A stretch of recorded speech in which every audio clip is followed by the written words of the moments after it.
இந்த ஈஸியான ரைஸ் பண்ணுறதுக்கு முதல்ல ஒரு வானலில் எண்ணெய் விட்டுருக்கேன். எண்ணெயும் நெய்யும் சேர்த்து விட்டுருக்கேன். அதில் 1/2 டீஸ்பூன் ஜீரகம், 1 டீஸ்பூன் சோம்பு, ஒரு கல்பாசி, ஒரு பிரியாணி இலை சேர்த்துக்கிறேன்.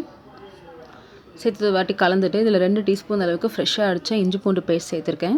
இதை சேர்த்து பச்சை வாசனை போகிற வரைக்கும் வதக்கிக்கலாம். நீங்கள் இஞ்சி பூண்டு பேஸ்ட் வந்து ஃப்ரெஷ்ஷாக போட்டிங்கன்னா ஃப்ளேவரும் டேஸ்ட்டும் இன்னும் சூப்பராக இருக்கும். ஸோ இது கூடவே 1 கப் அளவுக்கு வெங்காயம் பொடியாக நறுக்குனதை சேர்த்துக்கிறேன். வெங்காயம், தக்காளி, காய்கறிலாம் அதிகமாக இருந்தால் தான் டேஸ்ட் நல்லாயிருக்கும். இந்த வெங்காயம் வதங்கிறதுக்கு தேவையான அளவு உப்பு போட்டு இதை நல்லா வந்து சாஃப்டாகிற வரைக்கும் வதக்கிக்கலாம்.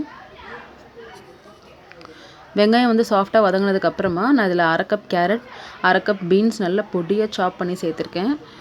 அப்போ தான் நீங்கள் பெருசாக போட்டிங்கன்னா வேகத்துக்கு லேட் ஆகும். இந்த மாதிரி பொடியாக சாப் பண்ணி சேர்த்துக்கோங்க. இது கூடவே 1/2 கப் அளவுக்கு ஃப்ரெஷ்ஷான பச்சை பட்டாணி அதையும் சேர்த்துருக்கேன். இப்போ இது எல்லாத்தையும் நல்லா கலந்து விட்டு மூடி போட்டு ஒரு 3லேருந்து 4 நிமிஷத்துக்கு வேக வச்சுக்கலாம். அந்த 3-4 நிமிஷத்துக்குள்ளே பார்த்தீங்கன்னாக்கா அது வந்து நல்லா பாதி வெந்த மாதிரி கொஞ்சம் சாஃப்டாகிடும்.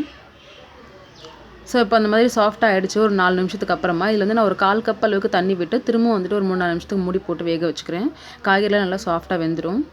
காய்கறி வந்து பார்த்திங்கன்னா சாஃப்டாக வெந்ததுக்கு அப்புறமா இதில் 2 டீஸ்பூன் அளவுக்கு கரம் மசாலா, 1 டேபிள் ஸ்பூன் தனியா பொடி, 1/4 டீஸ்பூன் மஞ்சள் பொடி, 1/4 டீஸ்பூன் காரப்பொடி சேர்த்துருக்கேன். இது எல்லாத்தையும் நல்லா கலந்து விட்டுக்கலாம்.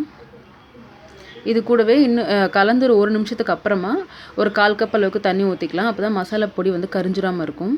ஸோ 1/4 கப் தண்ணி ஊற்றி நல்லா எண்ணெய் பிரிஞ்சு வர்ற வரைக்கும் வந்துட்டு குக் பண்ணணும். இப்போ பாருங்கள் எண்ணெய் பிரிஞ்சு வந்துருச்சு. இப்போ வந்து 3/4 கப் அளவுக்கு தக்காளி சேர்த்துக்கிறேன், பொடியாக நறுக்குனது. சேர்த்து ஒரு வாட்டி நல்லா கலந்து இந்த தக்காளி குழைவாக வர வரைக்கும் வதக்கிக்கலாம். தக்காளி நீங்கள் கடைசியாக இந்த ஸ்டேஜில் சேர்க்கும் போது உங்களுக்கு டேஸ்ட்டும் நல்லாயிருக்கும், மசாலாவும் வந்துட்டு நல்லா திக்காக வரும்.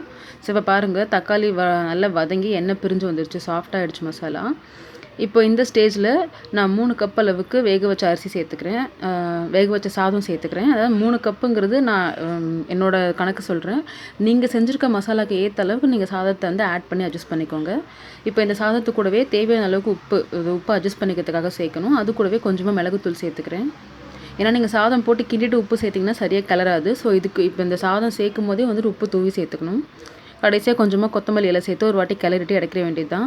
ரொம்பவே குயிக்கான ரைஸ் ரெடி. இது வந்துட்டு நீங்கள் லஞ்ச் பாக்ஸ்க்கு வந்து பயங்கர பர்ஃபெக்டாக இருக்கும். ஸோ கண்டிப்பாக ட்ரை பண்ணி பாருங்கள்.